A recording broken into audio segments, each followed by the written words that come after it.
오늘 은혜 받으실 하나님 말씀은 누가복음 7장 11절에서 17절 말씀입니다. 누가복음 7장 11절에서 17절 말씀을 함께 읽겠습니다.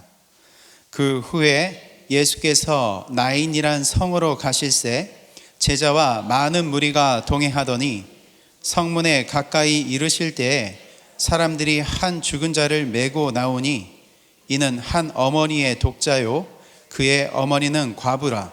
그 성에 많은 사람도 그와 함께 나오거늘 주께서 과부를 보시고 불쌍히 여기사 울지 말라 하시고 가까이 가서 그 관에 손을 대시니 맨 자들이 서는지라.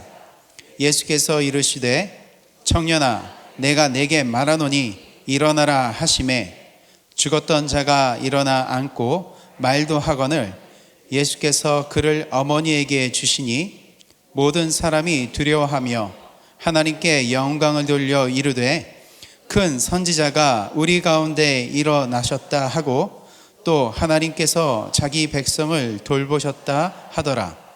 예수께 대한 이 소문이 온 유대와 사방에 두루 퍼지니라. 아멘. 주님이 우리와 함께 계십니다. 우리 순복음 도봉교회는 우리 중동교회보다 더 하나님이 사랑하신 것 같아요. 더 성령 충만하고 또 더 많이 모이신 것 같고 아침에도 모이고 또 이 밤에도 모이고 하나님을 많이 사랑하니까 특별한 은혜와 복을 이 밤에 더 허락하여 주실 줄로 믿습니다. 우리 존경하고 사랑하는 김용준 목사님 말씀이 맞습니다. 가장 절친이고 우리 전호인 목사님하고 코드가 제일 잘 맞아요. 그래서 오늘에 이르기까지 가까이 속 얘기를 많이 하고 또 교회 부흥을 위해서 서로 좋은 아이디어를 공유하면서 또 인간관계를 쌓아오고 있어요. 그런 점에 있어서는 도봉교회 오니까 저희 집에 온 것 같고 우리 중동교회 온 것으로 느껴집니다. 우리 목사님이 연초에 우리 교회 먼저 다녀가셨어요. 큰 은혜를 끼쳤습니다. 오늘 이처럼 이곳에 와서 또 말씀을 전할 수 있도록 허락해 주신 하나님께 감사드리고 존경하고 사랑하는 그야말로 영성과 인성과 지성이 겸비된 훌륭한 우리 김영전 목사님께 감사드리고 우리 장로님 여러 성도 여러분께 마음 깊이 감사드립니다. 오늘 저만 온 게 아니고 또 김영준 목사님께 가니까 인사드려야 된다고 함께 오신 우리 교회 장로님들이 계세요. 5분이 오셨어요. 더 오겠다는 걸 제가 만류했습니다. 잠깐 일어나셔서 인사드리시기 바랍니다. 우리 교회 아주 비중 있는 장로님들 성도님들께 문안도 드리고 또 우리 김영준 목사님께 인사드려야 된다 해서 함께 왔습니다. 오늘 성령께서 우리 가운데 운행하고 계심을 믿으시면 아멘 하시기를 바랍니다. 오늘 이 자리에 참석한 여러분들은 특별한 은혜와 응답의 역사가 반드시 있게 될 줄로 믿습니다. 주께서 부르지 않고는 한 심령도 나올 수 없기 때문인데 이처럼 하나님 전에 나왔다는 것은 좋은 일이 벌써 일어나고 있는 것입니다. 곁에 있는 분에게 얘기하세요. 벌써 좋은 일이 일어나고 있습니다. 항상 마음으로 믿어 의에 이르고 입으로 시인하여 구원에 이른다 했는데 절대 믿음, 절대 긍정, 절대 희망, 절대 감사, 절대 순종의 그 언어 생활과 여러분의 신앙과 자세가 견지됨으로 인해서 여러분의 삶에 하나님의 승리와 축복이 있게 되기를 주의 이름으로 축원합니다. 하나님께 가까이 나오는 자가 복이 있다 그랬습니다. 왜냐하면 여러 가지 좋은 일 또 복된 일이 있지만은 무엇보다도 힐링이 됩니다. 예배에 와가지고 아무것도 얻지 못하는 것 같지만은 결코 그렇지 않아요. 구경하는 사람이라 할지라도 주님께서 기억해 주시는 거예요. 주님을 찾아 나왔다는 그 자체가 다 하나님께 카운트되고 기억하신 바 되기 때문이죠. 여러분 삶에 얼마나 수고스럽고 고통스럽고 아픔이 많이 있습니까? 얼마나 많은 문제를 가지고 있나요? 그러나 인간의 힘으로 하지 못하는 부분들이 많이 있습니다. 그렇기 때문에 기도해야 되고 그렇기 때문에 하나님의 도움이 필요한 것입니다. 오늘 이 밤에 나온 것은 여러분의 영육간에 회복되기 때문인 줄로 믿습니다. 그런 기대를 가지고 나오신 줄로 믿습니다. 부모가 자식에게 좋은 것을 줄 알거든 하물며 천부께서 구하는 너에게 어찌 좋은 것을 주시지 않겠느냐. 바라고 기대하고 나온 여러분들, 반드시 하나님께서 오늘 좋은 것으로 또 치료해 주시고 회복시켜 주시고 또 일어나게 해 주실 줄로 믿습니다. 찬양할 때 힐링이 되는 거예요. 기도할 때 힐링이 되는 겁니다. 말씀 들을 때 힐링이 되고, 오늘 예배 전반을 통해서 여러분 영육간의 생활에 회복이 되는 것입니다. 그러므로 오늘 이 예배야말로 우리에게 놀라운 크고 비밀한 은혜와 응답의 역사, 축복의 역사를 반드시 허락해 주실 줄로 믿습니다. 서로 얘기하세요. 예배를 통해서 회복합시다. 믿음도 회복되고, 기쁨도 회복되고, 건강도 회복되고, 경제생활도 회복되고, 인간관계도 회복되기를 주의 이름으로 축원합니다. 오늘 본문을 중심으로 울지 말라, 슬퍼 말라, 이 같은 제목으로 함께 은혜 잠시 나누겠습니다. 지금 우리는 우리 사회 여러 가지 사회적인 병리 현상 때문에 마음 아파하고 슬퍼하고 애통합니다. 각계각층에서 일어나고 있는 분열뿐만 아니라 또 도덕 불감증, 이런 것들로 참으로 고통합니다. 한계점 지금 넘어가고 있어요. 의외로 우리 청소년들이 또 마약에 빠져가지고 그 마약하는 숫자가 얼마나 많이 있는지 헤아릴 수 없을 정도로 좀 편만하게 많은 아이들이 이런 생활을 하고 있다는 겁니다. 침례 요한이 광야에서 외친 그 소리 아시죠? 회개하라, 천국이 가까웠느니라. 이 외침이 결코 먼 나라의 얘기가 아니라 더 절실히 느껴지는 때라고 말씀드리지 않을 수가 없습니다. 반면에 오늘 본문에 나오는 한 여인이 무척 슬퍼하는데, 고통하는데, 사회 병리 현상에서 느끼는 그런 슬픔이 아니라는 겁니다. 특별히 이 여인이 고통하고 슬퍼할 때 이웃들이 이 여인을 이해하고 동정하고 사랑하고 협력해 준다는 것을 볼 때 참으로 따뜻하고 우리가 지향해야 할 그런 모습들이 아닌가 싶습니다. 우선 첫째로 본문에 보니까 나인성 과부의 아들이 죽어 나가는 장면이 나옵니다. 나인성이란 이름의 뜻은 사랑스럽다, 즐겁다 하는 그런 의미를 가지고 있어요. 그런데 이 나인성에는 자기 이름과는 정반대로 슬프고 탄식스럽고 괴로운 그러한 소식이 가득한 그런 순간을 지금 맞고 있는 거죠. 왜냐하면 착하고 마음씨 고운 과부 아들이 죽었다는 소식이 그들에게 전해졌기 때문인 겁니다. 남편 없이 하나밖에 없는 아들을 의지하고 소망 삼고 그야말로 금지옥엽 이렇게 키웠는데, 그만 그 아들이 무슨 병에 걸렸는지는 모르겠지만 죽은 것입니다. 여러분, 당시에 여자 혼자 사는 것이 쉽지 않아요. 특별히 과부가 남편도 없고 자식도 없을 때는 정말 사회에서 버림받은 것이나 다름이 없습니다. 이 불쌍한 과부가 아들 하나를 의지하고 또 경제생활에도 좀 도움이 됐는데, 그런 아들이 죽었으니 그 엄마가 얼마나 슬프고 탄식스럽겠습니까? 얼마나 비감하겠습니까? 얼마나 절망적이었겠습니까? 이러한 과부의 사정과 형편을 잘 알고 있었던 마을 사람들이 이 여인을 불쌍히 여기고 동정을 하게 된 것입니다. 그것은 과부에게 있어서 아들이 절대 의지였는데 아들이 없어지게 되니까 절망 속에 혹이라도 그 과부가 스스로 목숨을 끊지는 않겠는가 하는 그런 염려 때문에 이웃들이 더 그 여인을 보살피려고 도우려고 애썼던 것입니다. 마을 모두가 불쌍한 과부 형편을 돕기 위해서 장례를 함께 치러주고 있었던 거죠. 여러분, 우리나라 대한민국이 이런 정이 있고 사랑이 통하고 이해가 있는 그런 대한민국이 되었으면 좋겠습니다. 여러분이 사는 그런 마을이 이런 나인성과 같은 마음씨 가진 사람들 가득 차게 되기를 바랍니다. 우리 특별히 순복음 도봉교회가 이런 나인성의 착한 심성을 가진 마을 사람 가득한 것처럼 성도가 가득한 교회 되기를 주의 이름으로 축원합니다. 여러분, 우리 사회 병리 현상 보세요. 돈 때문에 사람 하나 죽이는 것은 파리 목숨 하나 없애는 것과 같아요. 참 어처구니 없는 일들이 이 사회에서 벌어지고 있지 않습니까?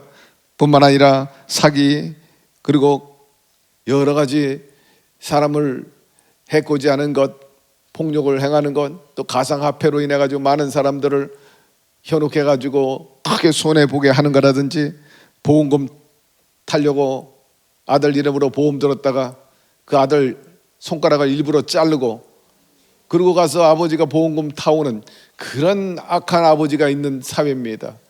뿐만 아니라 가장이 그 어린 자식들과 더불어서 그 아내와 더불어서 난제된 상황에서 죽어가는 이런 모습을 볼 때 차마 입에 옮길 수 없는 그런 병리 현상, 비정한 그런 일들이 얼마나 주변에 많이 있는지 말로 다 할 수가 없는 것입니다. 그런데 오늘 이 마을은 나인성이라는 이름답게 참으로 아름답고 정이 통하고 그리고 사랑이 넘치는 그런 모습을 보여주고 있었습니다. 어쨌든 이 마을 사람들은 착하고 심성이 좋고 또 사랑을 많이 가지고 있었으면 틀림이 없는데, 문제는 그런 것 가지고 과부의 죽은 아들을 살릴 수 없었다는 것입니다. 그리고 두 번째로 본문에 보니까 애타는 울음의 행년이 지나가고 있었어요. 죽은 아들 이제 하나님 나라 보내야 되는데 과부의 심정, 그 슬픔 이로 말로 다 표현할 수 없습니다. 애통함을 다 글로 필설로 표현할 수 없었어요. 곡을 합니다. 사람들이 이제 가면 언제 오나, 어허 딸랑 북만산천 멀다 해도 대문 밖이 북만인데, 그리고 어허 딸랑 동지 일신 많다 해도 북만산천 가는 길은 대신 갈 수 없네 하네, 허허 딸랑. 많은 사람들이 이렇게 곡을 하면서 동정의 눈물을 흘리며 길을 따라가지만, 여러분, 그런 곡이나 위로의 말이 결코 과부에게 조금도 힘이 되지 않아요. 위로가 되지 않는 것입니다. 이것이 바로 인간의 한계, 이게 인간의 정체인 것입니다. 우리가 알다시피 인간은 한번 태어나면 다 가는 거예요. 앞서거니 뒤서거니 가게 되는 것입니다. 그때 내가 가지고 있는 권력이나 명예나 물질 무슨 소용이 있겠어요? 그런 것을 많이 의지하고 자랑합니다만은 여러분, 무용지물입니다. 자랑할 것이 되지 못한다는 것을 우리가 너무나 잘 알 수 있어요. 우리 인간의 가장 중차대한 죽음의 문제를 해결해낼 수 없기 때문입니다. 여러분, 인간은 인간에게 진정한 위로를 줄 수 없다는 것을 우리는 이런 사건을 통해서 깊이 깨닫게 되는 거죠. 그게 차라리 위로하지 말아야. 오늘 구미일보 겨자씨에 보니까 너무나 비통하고 애통해하고 슬퍼하는 사람에는 섣부른 위로가 오히려 상처를 더 줄 뿐이고 더 허망하게 할 뿐이라, 침묵하고 기도만 해줘라, 뭐 그런 역선적인 주장을 하는 목사님 글을 오늘 봤어요. 오늘자 신문에 보니까. 그런 인간의 말은 한계가 있다는 거예요. 예? 결코 위로가 되지 않는다는 거예요. 당신이 내 마음을 알고 내 형편을 아는가? 내 이 애통함을 아는가? 그렇게 상투적이고 일반적인 말로 내가 위로가 되겠는가? 오히려 반발심이 생길 수도 있다는 거예요. 그것이 인간의 한계인 것입니다. 여러분, 진정한 위로는 우리 주 예수 그리스도밖에 없음을 알게 되기를 바랍니다. 그분은 죽은 사람이나 산 사람에게 진정한 위로와 소망을 줄 수 있는 유일한 분이신 것입니다. 청년이 죽어 나가는데 마침 예수님께서 제자들과 더불어 그 곁을 지나가다가 목도하게 되었습니다. 특별히 아들을 보내놓고 처절하게 슬퍼합니다. 옷도 제대로 추스리지 못하고 제대로 잠그지도 못하고 늘어뜨리고 신발도 신지 못한 채 맨발로 몸을 제대로 가누지도 못하고 이리 비틀 저리 비틀 그렇게 가는 여인이 예수님이 볼 때 너무나 처절하고 불쌍해 보였던 거죠. 성경에 보니까 본문에 그 여인을 향해서 불쌍히 여기사 말씀하셨어요. 여러분, 우리 예수님은 언제나 기사와 이적을 베푸실 때 이런 불쌍히 여기는 마음, 동정하는 마음을 근본적으로 갖고 시작한다는 것을 우리는 성경에서 여러 군데서 발견하게 됩니다. 마태복음 14장 14절에 보니까 예수께서 나오사 큰 무리를 보시고 불쌍히 여기사 그 중에 있는 병자를 고쳐 주시니라 하였습니다. 그 무리 가운데 병자를 불쌍히 여기셔서 그를 고쳐 주셨다. 또 마태복음 15장 32절을 보니까 예수께서 제자들을 불러 이르시되 내가 무리를 불쌍히 여기노라. 디베라 들판에서 많은 사람들이 말씀을 듣고 돌아갈 즈음 됐는데 해가 이미 기울고 있어요. 허기진 모습을 보시고 무리를 향해서 불쌍히 여기셨다. 그래서 제자들로 하여금 먹을 것을 주라 하시고 오병의 기적을 베풀어 주셔서 그들을 배불리 채워 주신 것입니다. 배고픈 자, 가난한 자 주님께서 불쌍히 여겨 주시고 채워 주시는 분이신 것입니다. 예수께서 불쌍히 여기사 그들의 눈을 만지시니 곧 보게 되어 그들이 예수를 따르니라. 두 시각 장애자가 있었는데 앞을 못 봐요. 주님께서 불쌍히 여기셨다 그랬어요. 예수께서 불쌍히 여기사 그들의 눈을 만지시니, 여러분 그리함으로 이 두 맹인이 눈을 뜨게 됐는데 성경 구석구석에 보면 이런 기사와 이적의 그 저변에는 항상 동정이 있었어. 불쌍히 여겨 주셨다는 거예요. 그렇기 때문에 저는 하나님 앞에 기도할 때 늘 하나님 아버지 김경문 목사를 불쌍히 여겨 주시옵소서. 제 자식을 불쌍히 여겨 주시고 제 아내를 불쌍히 여겨 주시옵소서. 늘 그렇게 기도합니다. 곁에 있는 분에게 기도하세요. 말하시기를 바랍니다. 불쌍히 여겨 주십시오. 여러분, 우리가 많은 것을 가진 거 있고 또 자신한다 할지라도 사실은 주님 앞에 불쌍한 그 존재들인 것입니다. 우리가 이루지 못하는 것들이 너무나 많고요. 그리고 겸손한 마음으로 나가야 되는 거예요. 나는 부족함이 없습니다. 내 힘과 능력으로 얼마든지 잘 먹고 잘 살 수 있어요. 내가 하나님입니다. 그런 마음 가지고는 절대로 하나님 앞에 용납되지도 않고 또 올바로 살아갈 수가 없어요. 그저 겸손한 마음으로 나를 내려놓고 난 아무것도 할 수 없습니다. 나는 무익한 종입니다. 주님의 도움만이 필요합니다. 그런 자세로 나아갈 때 주님께서 우리를 인정하시고 우리의 태도를 보시고 긍휼히 여겨 주십니다. 불쌍히 여겨 주시고 도와주시는 것입니다. 그렇기 때문에 여러분, 불쌍히 여긴다 하는 것은 굉장한 하나님의 은혜를 받을 수 있는 첩경이 되는 겁니다. 그런데 이 불쌍히 여기다 하는 것은 헬라에 보니까는 스브랑크나 조마이라는 그런 발음을 가지고 있는데 창자가 뒤틀어지다 그런 의미가 있습니다. 불쌍히 여기다, 창자가, 그러니까 예수님의 그 속에 있는 내장까지도 그야말로 뒤틀어지듯이 그렇게 애통하는 마음으로 그 여인을 보게 되었다는 것입니다. 저는 며칠 전에 신앙계를 집어가지고 봤어요. 한 3, 4개월 전에 나온 그런 신앙계인데 거기에 이용 목사님이 글을 썼어요. 어린 시절에 방학 때가 되면은 부산에 큰아버지가 살고 있어서 그쪽으로 내려가 가지고 한동안 쉬었다가 올라오곤 했대요. 광안리 해수욕장이라 물놀이도 하고 말입니다. 그 당시에 열차를 타고 가는데 한 8시간 갔대요. 제 기억에는 이용훈 목사님 어린 시절쯤 그 나이쯤 될 때는 12시간 탄 것 같은데 아마 좋은 열차를 좀 탔나 봐요. 그 8시간 걸렸대요. 그런데 곁에 어떤 건장한 아저씨가 같이 앉아가지고 여행을 하게 되는데 시정여일 이 아저씨가 곁에 앉아가지고 소주만 마시고 있더라는 거예요. 한참 소주 마시고 있더래요. 이상한 눈으로 바라보고 있었는데 갑자기 그 아저씨가 우리 소년 이영훈 목사님에게 너는 형제가 몇이냐 하니까 예, 사람 일념니다. 참 다복하다. 복이 많구나. 형제가 많아서 좋겠다. 그러면서 복도로 왔다 갔다 하는 판매원에게 계란을 하나 사가지고 계란 한 줄을 사주면서 먹으라고 건네주더라는 겁니다. 영문도 모르고 감사히 먹겠습니다 하고 인사하고 계란 한두 개를 까서 먹었답니다. 그런데 그 아저씨는 계란 한 줄 중에 한 개도 손을 대지 않고 계속 깡소주만 마시고 있더라는 거예요.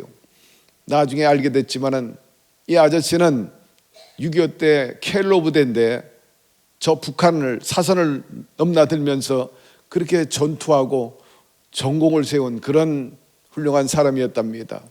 체격도 좋고. 그런데 이 아저씨가 제대를 한 다음에 결혼을 했는데 귀여운 딸을 하나 낳았답니다. 금지옥엽으로 열심히 키웠어요. 어디 밖에 선뜻 내놓을 수 없을 정도로 애지중지하게 이 딸을 잘 키웠습니다. 그런데 이 딸이 고등학교 3학년 때 일입니다. 딸이 아이가 와가지고 이제 졸업도 앞두고 있으니 친구들하고 하루 정도 놀러 갔다 오겠다고. 예, 그래서 보통 때는 잘 안 보냅니다. 안 된다. 그랬더니 딸이 울고 불고 하면서 이제 내가 다 컸는데 졸업을 앞두고 친구들하고 하루 이틀 놀러 가는데 그것도 못 가게 하느냐고 막무가내로 나오니까는 이제는 그 딸을 이길 수가 없었대요. 그래서 하는 수 없이 허락을 했습니다. 딸은 모처럼 친구들과 함께 놀러 가게 됐으니까 좋아라 하고 짐을 싸가지고 그러고 집을 떠났습니다. 그 딸이 친구들하고 간 유원지는 금호강이었습니다. 너무나 좋아가지고 기쁨으로 집을 나섰던 이 딸이 금호강 간 그 후에 얼마 안 돼가지고 곧바로 그 금호강에서 익사해버리고 만 것입니다. 너무나 충격적인 소식을 듣게 되었죠. 그 아저씨가 눈물을 흘리면서 그때 내가 허락만 안 해서 내 딸이 죽지 않았을 텐데 하면서 그 애꿎은 깡소주만 마셨던 것입니다. 이영웅 목사님이 너무나 안타까웠다는 거예요. 그러면서 그 아저씨가 마지막 한 얘기가 있는데 그 딸을 지금 내가 수습하기 위해서 금호강으로 가는 길이라는 겁니다. 정말 비통하고 한마디로 말해서 창자가 뒤틀릴 정도의 그 아픔을 그 아빠가 느끼는 것 같고 자신도 느끼게 되었다라고 신앙계의 최근 기사에 쓴 것을 제가 보게 되었습니다. 여러분, 마귀는 우리에게 다가오는 목적이 도둑질하고 죽이고 멸망시키기 위함인 것입니다. 그러나 내가 온 것은 양으로 생명을 얻게 하고 더 풍성히 얻게 하려 함이라 하였습니다. 여러분, 우리를 죽이고 또 멸망시키려고 하는 실체가 뭡니까? 사탄입니다. 마귀입니다. 우리는 잘 알아요. 그러나 우리의 힘으로 그 마귀를 이길 수는 없어요. 사탄의 힘을 이길 수는 없는 것입니다. 오직 마귀를 멸할 수 있는 분은 예수 그리스도 한 분뿐인 것입니다. 그분이야말로 창자가 뒤틀려지는 그 비통함에서 그 슬픔과 그리고 그 고통에서 죽음에서 우리를 건져낼 수 있는 분이 바로 우리 예수님 뿐임을 기억하게 되기를 바랍니다.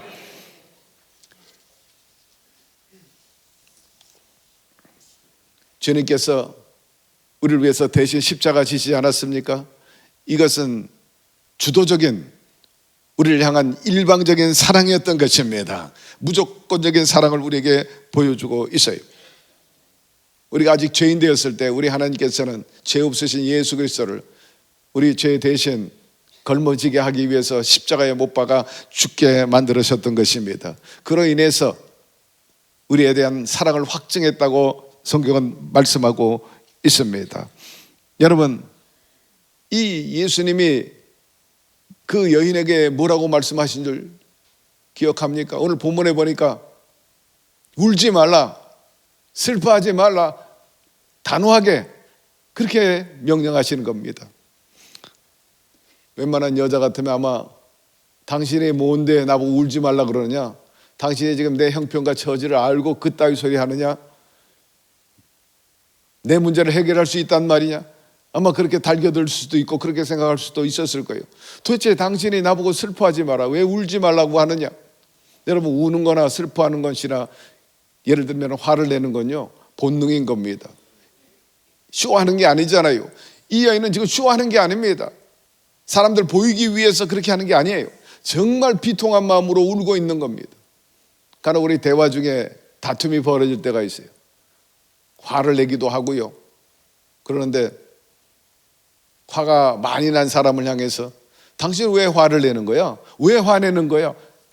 그렇게 말하는 사람이 있는데 그건 잘못된 거예요. 그 사람이 화가 나니까 화를 내는 거지, 화도 안 나는데 그렇게 버럭 화를 내겠습니까? 그렇게 소리 지르면서 화를 내겠냐? 화가 나니까. 또 이렇게 생각할 수 있죠. 당신 나를 지금 화나게 만들었잖아 라고 그렇게 또 말할 수도 있죠.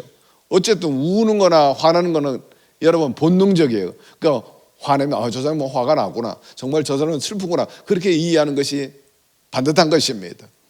어쨌든 이 여인이 도대체 당신이 뭔데 나 이거 울지 말라고 하느냐? 그러나 예수님께서는 여러분 문제를 해결해 줄 수 있는 분이신 것입니다. 울지 말라, 슬퍼하지 말라 할 때는 내가 해결해 주겠다는 거예요. 자신이 있다는 것입니다. 문제 없다는 거예요. 마치 이것은 나사로가 죽었을 때 그 집을 방문합니다. 마르다와 마리아가 예수님께 와가지고 탄식하고 안타까워 이같이 말하잖아요. 주님 좀 일찍 오시지, 일찍 오셨으면 우리 오라버니가 죽지 않았을 거예요. 그때 가자, 내가 네 오라버니를 살리리라. 두 여인이 뭐라고 말합니까? 예, 장차 주님의 때에 우리 오라버니가 살아날 줄로 믿습니다. 이에 주님께서 말씀하신 이야기가 있죠. 나중이 아니라 지금이라 말씀하시면서 믿기만 해라, 그러면 하나님의 영광을 보리라. 여러분, 울지 말라 말씀하신 것은요, 자신이 있기 때문이고 해결해 주시겠다는 거예요. 믿기만 하라, 그러면 하나님의 영광을 보리라, 해결해 주시겠다는 거죠. 여러분도 이 밤에 믿기만 하게 되기를 바랍니다. 그러면 여러분의 믿음을 보고 하나님께서 하나님의 영광을 돌릴 수 있도록 역사해 주실 것입니다. 세 번째로 우리는 십자가의 구원을 이루신 예수님을 여기서 발견하게 됩니다. 고난주간입니다. 저희 교회에서도 새벽기도 하고 각 교회마다 고난주간 특별 성회를 이같이 하고 있어요. 여러분, 고난주간의 주제는 십자가입니다. 결론은 부활입니다. 십자가의 도가 멸망하는 자들에게 미련한 것이요 구원받은 우리에게는 하나님의 능력이 된다 말씀을 하고 있는데, 십자가를 어떻게 대하는 태도에 따라서 구원받는 사람이 있는가 하면 멸망을 받는 사람이 있다는 것을 방금 언급한 말씀에서 우리는 알 수가 있어요. 어느 지방에 교회와 절간이 붙어 있습니다. 그런데 교회에서 열심히 우리 도봉교회처럼 찬양하고 기도합니다.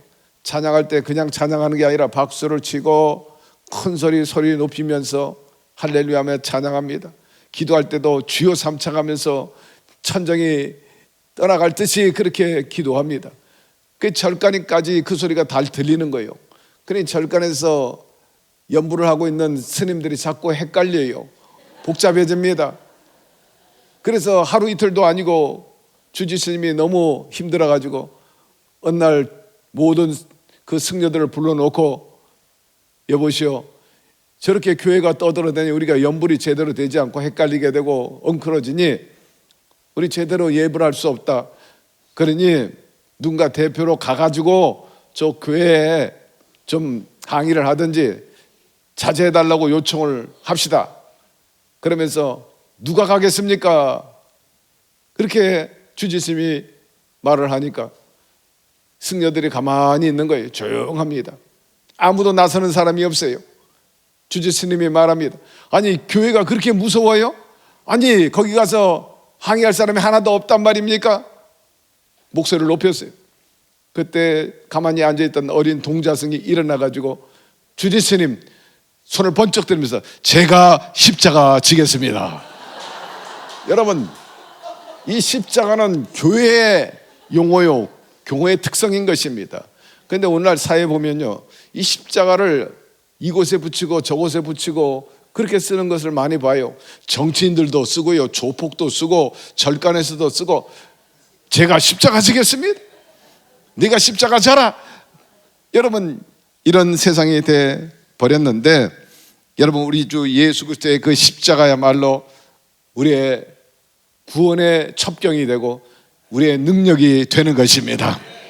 본래 십자가는 알다시피 고대 페르시아 그 죄수의 형틀 아닙니까? 반역자, 살인자, 흉악범들, 그 범죄자들을 매다는 아주 참혹한 형을 하는 형틀이었던 거죠. 그래서 유대인들은 이 십자가를 혐오했습니다. 좋아하지 않았고, 헬라 사람들은 이 십자가를 비토하고 오히려 지혜나 부귀 영화를 더 선호하곤 했던 것입니다. 그런데 이 십자가 예수님께서 달리심으로 인류의 죄를 청산해 주신 것입니다. 그리스도께서 우리를 위하여 저주를 받은 바 되사 율법의 저주에서 우리를 속량하셨으니 기록된 바 나무에 달린 저마다 저주 아래 있는 자라 하였습니다. 이처럼 예수 십자가 그 대속의 은혜를 통해 가지고 우리가 구원받고, 그 다음에는 십자가가 우리에게는 그야말로 혐오스러운 것이 아니라 아주 우호적이고 아주 친밀해지는, 가까이 하고 싶은 그러한 형상이 되고 만 것입니다. 그런데 십자가에서 피 흘리시고 가정 고쳐 당하신 그 예수님을 볼 때에 그 이유는 두말할 필요 없이 저와 여러분의 죄 때문 아니겠습니까? 우리가 깨달을 수 있는 것은 죄는 반드시 심판을 당한다는 것을 보여준 것입니다. 그렇기 때문에 하나님의 아들 예수님조차도 우리 죄를 대신하기 위해서는 십자가를 질 수밖에 없었어요. 가진 고통과 아픔과 그 괴로움을 다 감당할 수밖에 없었다. 이런 점에서는 정말 죄가 무섭다는 것을 절실히 깨닫게 한다는 것입니다. 중요한 것은 예수님께서 십자가 달리시고 다 이루었다 선언하실 때 성막의 휘장이 갈라졌다고 성경은 말씀하고 있어요. 그 지성소에 휘장이 있는데 1년에 한 번 백성들의 죄를 대신 강구하기 위해서 대제사장만 들어가고 제물을 드렸는데 그 휘장이 완전히 갈라진 것입니다. 성경이 이렇게 말씀하고 있는데 우리 함께 읽어보도록 하겠습니다. 그는 우리의 화평이신지라 둘로 하나를 만드사 중간에 막힌 담을 자기 육체로 하시고 법조문으로 된 계명의 율법을 폐하셨으니 이는 이 둘로 자기 안에서 한 세 사람을 지어 화평하게 하시고 또 십자가로 이 둘을 한 몸으로 하나님과 화목하게 하려 하심이라. 원수된 것을 십자가로 소멸하시고 또 오셔서 먼 데 있는 너에게 평안을 전하시고 가까운 데 있는 자들에게 평안을 전하셨으니 이는 그로 말미암아 우리들이 한 성령 안에서 아버지께 나아감을 얻게 하려 함이라. 할렐루야. 여러분, 이 십자가의 대속의 은혜로 말미암아서 하나님과 인간 사이에 가로막혔던 그 죄의 담이 허물어지게 되고 이제는 하나가 된 것입니다. 화목하게 되었습니다. 우리가 예수 그리스도의 대속의 은혜가 아니고는, 피공로가 아니고는 죄인으로서 여전히 하나님 앞에 고개를 고쳐 세울 수도 없고요, 아버지라고 부를 수도 없어요. 오늘 예배에 와가지고 하나님을 향해서 고개 들고 하나님 아버지라고 부를 수 있게 된 것은 전적으로 예수 그리스도의 십자가의 대속의 은혜 때문인 것입니다. 그 피공로 때문인 것입니다. 예배가 온전히 드려지기 위해서는 예수님의 피가 필요합니다. 예수 십자가가 필요한 것입니다. 오늘 그 예수 그리스도의 보혈이 이 모든 성전과 여러분의 머리부터 발끝까지 그리고 백두부에서 한라까지 강물처럼 흐르게 되기를 주의 이름으로 축원합니다. 이 십자가가 결국 하늘에 다다를 수 있는 그러한 통로가 되고 열쇠가 되었습니다. 하나님과의 올바른 관계를 다시 회복하게 되었다는 거죠. 독실한 믿음의 농부가 있었습니다. 그 마을에 잔치가 있었는데 마을에 유지들도 많이 참석을 했어요. 만찬을 합니다. 믿음 좋은 농부가 식기도를 합니다. 곁에 있던 한 유지가 말하기를 당신은 아직도 어리석게 식사 기도를 하느냐? 우리는 세련되고 능력이 있기 때문에 우리가 벌어가지고 우리가 먹기 때문에 우리한테 감사 기도하지 우리는 하나님께 기도하지 않는다. 그렇게 말했어요. 그러나 농부는 나는 하나님 주셨기 때문에 늘 감사 기도를 합니다. 그런데 우리 집에도 식사 기도하지 않고 밥 먹는 그런 이들이 있습니다. 아, 그래요? 그건 상당히 지식이네. 아주 지성이 있고 상당히 인텔인가 보다. 기도하지 않고 밥 먹는 거 보니까 의식 있는 사람인가 보다. 어떤 사람입니까? 농부가 답변하기를 다름 아니라 저 돼지 우리에 있는 돼지 새끼들입니다. 먹을 것을 줘도 감사할 줄도 모르고 처먹기만 하는데 바로 그런 사람 아니겠습니까? 여러분, 하나님과 관계가 올바른 사람은요 다 하나님께로 온 것을 믿기 때문에 감사한 마음으로 기도하는 것입니다. 다 하나님의 은혜입니다. 오늘의 이런 것 다 하나님의 은혜가 아니고 무엇이겠습니까? 저는 오늘 아침에 일어나가지고 제일 먼저 하나님 말씀 읽고 그 다음에 국민일보를 보는데 국민일보 가운데도 정치, 경제, 사회, 문화, 교육이라든지 또 스포츠 그리고 예술 등등이 있는데 제일 먼저 더 미션 라이프를 들어요. 종교면을 들어요. 딱 펴는데 어이구 김용준 목사님이 대문짝만 하게 나왔어요. 오늘 보니까 오늘 신문에 보니까는 그래서 가지고 왔어요. 여러분 다 보셨겠지만은 그런데 저걸 쭉 읽어보니까 도봉교회 역사가 나오고 우리 김용준 목사님의 그 목회 철학 그리고 인성 이런 것들이 나온 걸 잘 읽고 감동이 되고 은혜를 받았습니다. 아, 우리 도봉교회와 김용준 목사님 목회하는 이 부분 좋은 것들은 내가 벤치마킹하고 따와야 되겠다 하는 그런 생각을 했습니다만은 에이렌의 사회복지회 같은 건 아주 훌륭해요. 가난하고 어려운 사람들을 도와주는 이런 일에 도봉교회가 앞서간다니까 얼마나 귀감이 되는지. 저희는 아직 그런 복지회가 없어요. 갖고 싶어도 아직 갖지는 못하고 있는데 훌륭한 일을 하는 여러분에게 참으로 박수를 보내드립니다. 그리고 할렐루야 훌륭하십니다. 예. 그 목회 철학을 읽어보니까는 요약하면은 관계라 그렇게 설명을 했습니다. 첫째는 하나님과의 관계, 두 번째는 자기와의 관계, 세 번째는 이웃과의 관계, 네 번째는 돈과의 관계, 그리고 다섯 번째는 어디 갔어요? 내가 환경과의 관계. 다섯 개를 요약해서 언급을 했어요. 참 중요한 말씀이라. 성경에 다 관계에 대해서 얘기하고 있어요. 보면은 산상수훈도 그렇고 너희가 먼저 대접하라든지 오리를 가면 심리를 가자 그러든지 또 뺨을 때리면 오른뺨을 갖다 대리라든지 모든 거 보면 관계야. 다 여러분 하나님과의 관계가 중요한 것입니다. 이웃과의 관계가 중요한 것이고 또 돈과의 관계도 중요해요. 사람이 신뢰 얻기 위해서는요 돈 관계가 정확해야 되는 거예요. 그 다음에 시간관념이 정확해야 돼요. 시간을 잘 안 지키는 사람이 있고 돈 약속 잘 안 하는 사람이 있습니다. 잘 안 지키는 사람이 있어요. 그 다음부터는 거래 잘 안 하잖아요. 환경과도 좋은 관계를 맺어야 내가 복지 삶을 살 수가 있는 것입니다. 오늘날 이 재앙이 우리 인간의 업보 아닙니까? 심은 대로 거두기 때문에 이런 재난이 다가오게 됐는데 보통 심각한 문제가 아닙니다. 여러분 오늘 이 예배를 통해서 하나님과 더 좋은 관계를 맺게 되기를 바랍니다.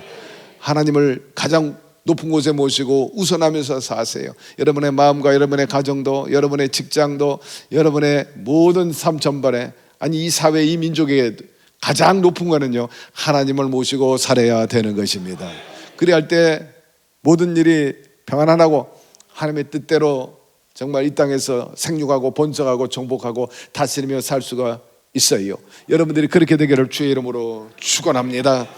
하나님 없이 사는 사람은 짐승과 다를 바가 없고 하나님 무시하고 하나님의 그 법을 반역하고 폐역하게 구는 그런 정책이나 그런 사회가 된다면 여러분 그 사회는 정말 짐승과 같은 사회가 되어버리고 마는 것 아니겠습니까? 하나님 없는 성공과 부요 그 인생은 모래 위에 세운 집과 같음을 우리가 반드시 기억해야 되는 것입니다. 성경에 보니까 하나님은 의인을 기뻐하신다 그랬어요. 저와 여러분은 죄인이었지만은 독생자 예수 그리스도로 말미암아서 이제 구원받게 되고 의인의 자리로 옮기게 된 것 아닙니까? 그 피공로 또 의인 되었으므로 하나님을 향하여 아버지라 부를 수 있게 되었고 자녀로서 특권을 갖게 된 것입니다. 하나님은 의인을 기뻐하시고 그 의인을 번성케 하신다고 시편의 92편에 말씀하고 있어요. 종려나무처럼 번성하리라, 빛이 청청하리라, 결실하리라. 여러분, 이런 역사가 있게 되기를 주의 이름으로 축원합니다. 여러분, 의인이라고 또 하나님의 자녀라고 이 땅에서 고통이 없는 것은 아니에요. 역경이 없는 것은 아닙니다. 역경을 겪어요. 그러나 분명한 것은 그 역경이나 그 환난이 끝이 아니라는 것입니다. 여러분, 하나님을 사랑하는 자, 그 뜻대로 부르심을 입은 자들에게는 결과적으로 모든 일들이 선을 이루게 해 주신다는 것입니다. 그렇기 때문에 하나님과의 관계가 굉장히 중요해요. 하나님은 의인을 붙들어 주시기 때문입니다. 야훼께서 사람의 걸음을 정하시고 그 길을 기뻐하시나니 저는 넘어지나 아주 엎드러지지 아니하면 야훼께서 손으로 붙드심이로다 하였습니다. 성경에 보니까 믿음 좋은 분들이 많이 나옵니다. 믿음의 선진, 믿음의 용장, 아브라함도 그랬고 또 야곱도 다윗도 히스기야도 훌륭한 사람들이었습니다. 그런데 이런 분들 면면히 보면요, 또 흠이 있어요. 하자가 있는 것이 사실입니다. 여러분, 예수님 외에는 정말 행위로 의롭다 받을 사람이 아무도 없어요. 다 죄인입니다. 이런 훌륭한 믿음의 사람들도 부족함이 있었어요. 그러나 그들의 강점이 있었다면 하나님과 하나 되고 연합했다는 사실인 것입니다. 그들이 어디로 갔든지 형통하게 되었습니다. 여러분, 우리가 부족하지만 하나님과 더욱더 하나 되기를 바랍니다.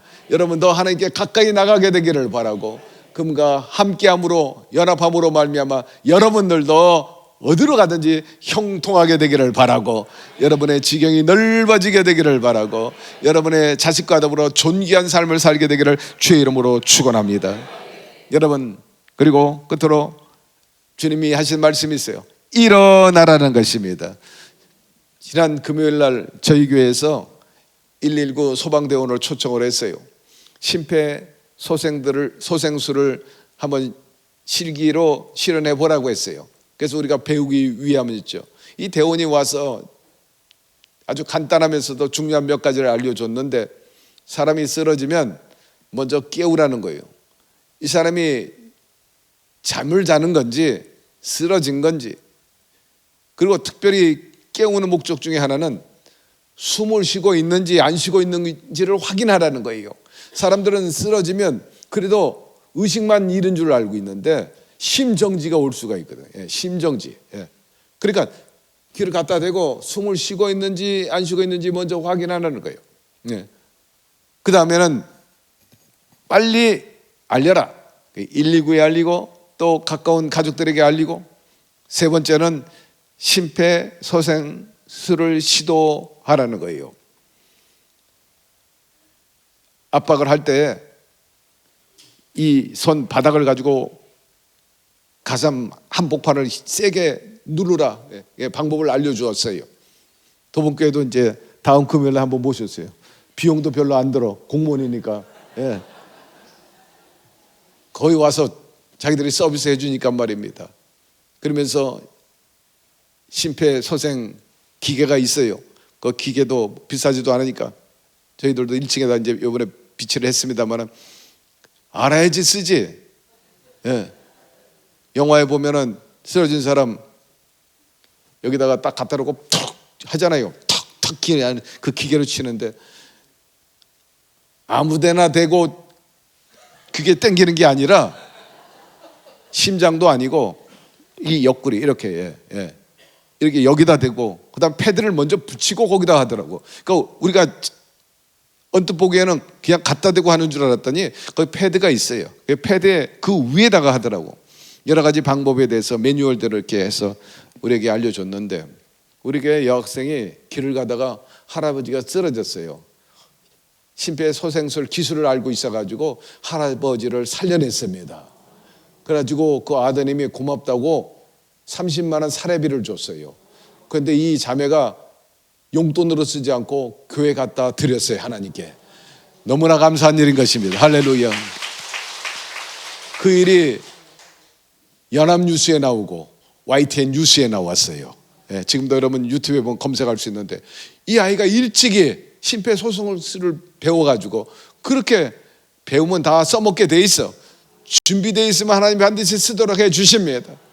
심폐소생술뿐만 아니라 여러분, 은퇴를 앞두고 있는 사람들은 여러모로 다른 것을 하기 위해서 미리미리 자격증 따놓게 되기를 바라고, 젊은 사람들도 이것저것 많이 준비해 놓게 되기를 바랍니다. 대학에서도 전공 하나만 하지 말고 복수 전공 하세요.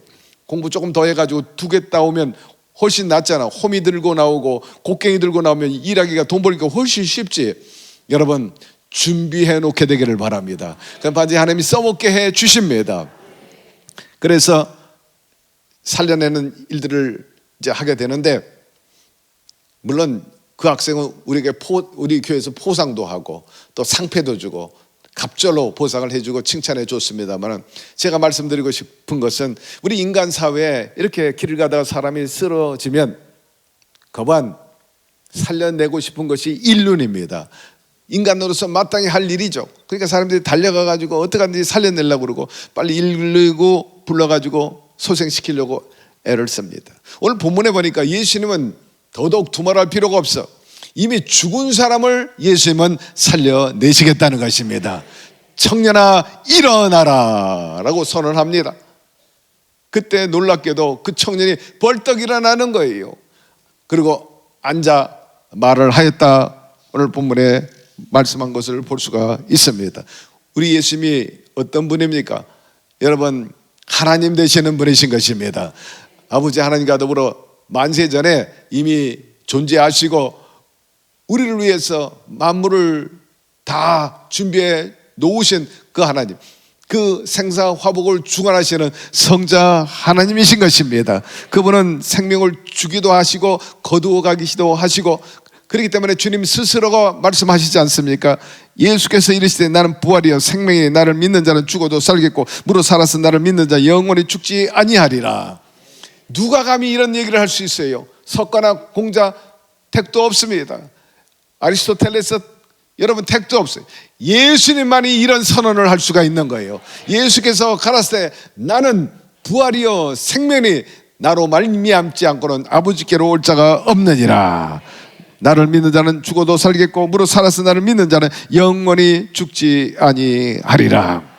이 선언은요, 죽음뿐만 아니라 현재 우리가 당하고 있는 고통과 아픔에서도 우리를 건져주시고 회복시켜주시고 일으켜 세워주실 수 있다는 말씀인 것입니다. 다만 문제가 있다면 우리가 어떤 태도로 그분을 대하느냐인 것입니다. 여러분, 우리 주님이 부활이심을 믿으시면 아멘 하시기를 바랍니다. 그분이 나를 살리시고 나를 온전케 해 주실 것을 의심 없이 믿으시면 아멘 하시기를 바랍니다. 나인성이란 마을의 이름처럼 완전히 아름답고 그리고 행복한 그런 이름답게 그 성은 회복되게 된 것입니다. 슬픔이 사라져 버리고 말았던 거죠. 우리 교회 정월순 권사님이 계신데 여성교회 회장 하시고 지금은 원미교구라고 거기 총무 권사를 맡고 있는데 3년 전에 3월 25일 날 유방암 판정을 받았어요. 아주 슬픈 날이었습니다. 그러니 절망과 두려움에 쌓이게 되고 또 방사선 치료를 받게 되니까 머리가 팍 빠졌어요. 와서 기도해달라고 해서 제가 간절히 기도하고, 여성교회 회장이니까 얼마나 더 많이 기도했겠어요.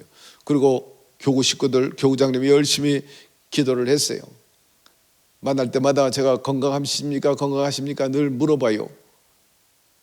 거듭 말씀드리지만 교회에서 중직을 맡은 사람은요, 담임 목사라서 더 관심을 둘 수밖에 없는 거예요. 여성교회 회장쯤 되려면요, 오랜 동안 여성교회에서 밑바닥부터 올라와야 되니까 얼마나 수고가 많았겠어요.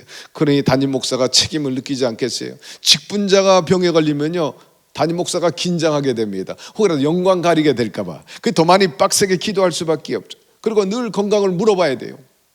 그렇게 3년을 지냈는데 일주일 전에 우연히 지나가다가 권사님 건강 어떠세요? 그랬더니 이렇게 말하는 거예요. 목사님 며칠 전에 3년이 됐어요. 3월 25일 가서 건강검진 받았는데 의사가 말하기를 암이 온데간데 없이 사라졌습니다. 할렐루야. 작년 이맘때만 돼도 굉장히 고통스러웠대요. 코로나에 걸려가지고 설상가상으로 이 유방하고 콩팥에 염증이 생겼어요. 그래서 가슴에서 막 피를 흘릴 정도였습니다. 절체절명에 빠져 있을 때 더 하나님께 부르짖었는데 하나님께서 이렇게 깨끗이 낫게 해주셨으니 너무나 감사하다고 하나님께 영광을 돌렸습니다. 또 우리 시흥교회 현희진 성도님이 계신데 세 가족입니다. 이분도 암에 걸렸어요. 후두암에 걸렸는데 올해 초 불편해가지고 교회 못 나오시고, 그러나 마음에 저의 기도를 받고 싶다 하는 마음이 소원이 일어가지고 교우장한테 부탁을 해서 제가 전화로 기도를 해줬어요. 하나님, 우리 현희진 성도님 후두암 깨끗이 낫게 해달라고. 보통으로 기도하지 않고 암하고 싸울 때는 저도 목소리가 좀 높아집니다. 커집니다. 세집니다. 나사렛 예수의 이름으로 명하니 후두암은 사라질지어다. 흔적도 없이 녹아 없어질지어다. 예. 아멘, 아멘.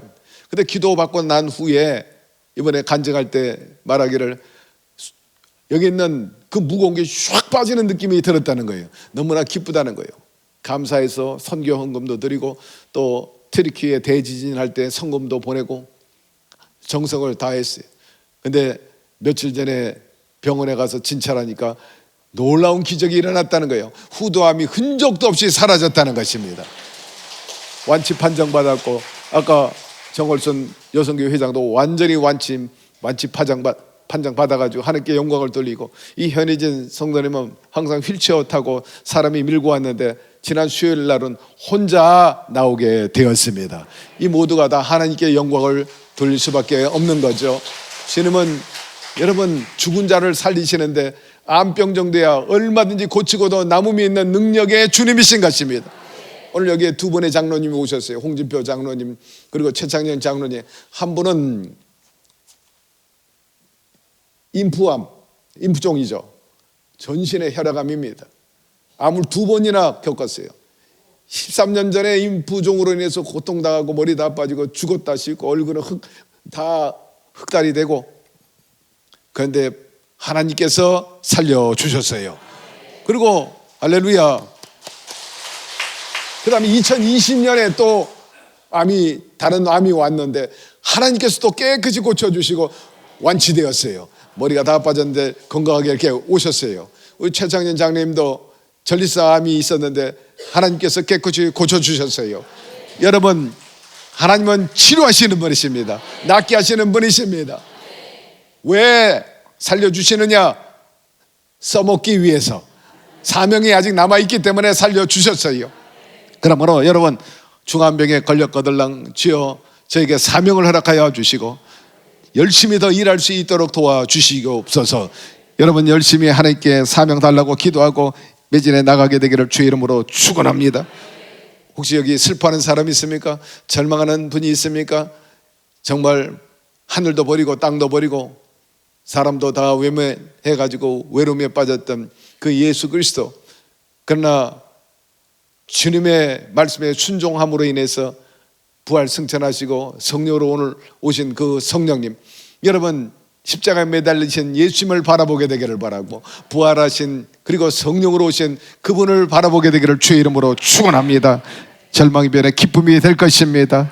여러분의 삶에 생명이 넘치고 기쁨이 넘치고 치료가 넘치고 또 부활의 역사가 반드시 나타나게 될 줄로 믿습니다. 오늘 말씀합니다. 일어나라고 말씀하고 있는 것입니다. 예수님의 죽음 내 죽음, 예수 부활 내 부활, 의심 없이 믿으시면 아멘 하시기를 바랍니다. 과부의 아들을 살려주신 것처럼 여러분의 모든 환난과 질병과 고통과 가난에서 여러분 회복시켜 주시고 살려주실 줄로 믿습니다. 끝으로 우리에게 주신 하나님 말씀이 있어요. 내가 부르짖을 때에는 나 야훼가 응답하겠고 내가 부르짖을 때에는 말하기를 내가 여기 있다 하리라. 내가 줄인 자에게 식물을 나눠주며 유리하는 빈민에게 내 집이 드리며 벗은 자를 보면 입히는 능력이 아침같이 비칠 것이라 하였습니다. 죽은 청년 살려주심으로 인해 가지고 과부와 마을 사람들이 하나님께 영광을 돌린 것처럼 여러분들에게도 이런 역사가 있게 되기를 주의 이름으로 축원합니다. 야훼 하나님 아버지, 고난주간을 맞이해서 이처럼 저녁에 특별상회를 갖습니다. 하나님께 예배하는 것이 복이요, 또 하나님께 나가면 영육간의 생활에 힐링이 될 것을 믿고 나온 주의 백성들 믿음대로 되어지게 하여 주시옵시고, 우리의 교회, 우리의 마을, 우리의 사회가 이처럼 나인성과 같은 그런 참으로 아름다운 성품과 신앙을 가진 그런 마을들이 되고 공동체가 되게 하여 주옵시고, 우리 아버지시여, 우리가 할 수 있는 것도 있고 힘쓰고 해서도 안 되는 부분이 있는데 그 부분까지 다 주님께 도움을 구하고 맡깁니다. 주님께서 역사하여 주셔서 아버지 모든 환난과 염려에서 다 벗어나게 도와주시고 회복되게 하여 주시고 일어나게 하여 주시고 하나님께 영광을 돌릴 수 있게 하여 주시옵소서. 예수님의 이름으로 기도드리옵나이다. 아멘.